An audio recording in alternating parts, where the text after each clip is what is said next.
জীবনে মাঝে মধ্যে হেরে যাওয়াটা দরকার আছে, নয়তো আমরা জয়ের স্বাদটা ঠিক কেমন সেটা বুঝতে পারতাম না। যার কোনো হার নেই তার জয়ের তৃপ্তিও নেই। অনেক চেষ্টা করার পরও যদি তুমি হেরে যাও, তখন নিজেকে ছোট ভাবতে নেই। তখন এটা ভেবে নিও, হয়তো এর থেকেও বড় জয় তোমার জন্য অপেক্ষা করছে।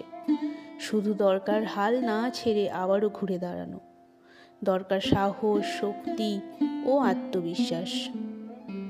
জন্মের পরেই আমরা হাঁটতে কিন্তু পারি না। প্রথম বসা শিখতে হয়, তারপর দাঁড়াতে শিখতে হয়, তারপর হাঁটতে গিয়ে বারবার হোঁচট খেয়ে খেয়ে আমরা হাঁটতে শিখে যাই। জীবনটাও ঠিক তেমন। কয়েকবার ধাক্কা না খেলে সফলতার সিঁড়ি তুমি স্পর্শ করতে পারবে না। সুইমিং পুলে না নেমেই যদি তাকিয়ে সাঁতার শেখার বাহানা ধরো, তাহলে তোমার আর সাঁতার শেখা হবে না। আগে সুইমিং পুলে নামতে হবে, কয়েকবার ডুবে জল খেতে হবে, তারপর তুমি আস্তে আস্তে সাঁতার শিখতে পারবে। মনে রেখো, নিজেকে গড়তে হলে আগে ভাঙতে হয়। মাটি পুড়ে যেমন শক্ত ইট হয়, তেমনি জীবন না ভাঙলে শক্ত হওয়া যায় না। বারবার হেরে না গেলে নিজেকে গড়ে তোলা যায় না।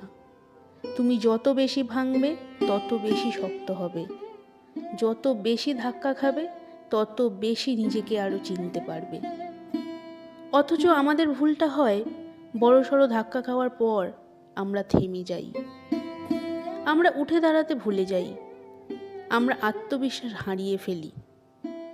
আমরা এটা ভুলে যাই যে আমাদের সূর্যের মতো উজ্জ্বল হতে গেলে আগে সূর্যের মতো উঠতে হবে। তুমি গতকাল যেটা পারোনি সেটা আজও পারলে না, তার মানে এই নয় যে তুমি সেটা কোনো দিনও পারবে না।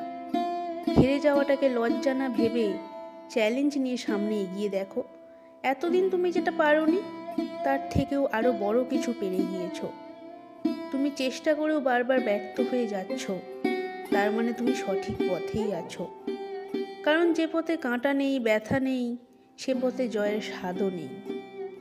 হিমালয়ের পর্বতের চূড়া দেখে তোমার পা কাঁপবে, কিন্তু একবার পর্বতের চূড়ায় উঠে যেতে পারলেই দেখবে পৃথিবীটা তোমার।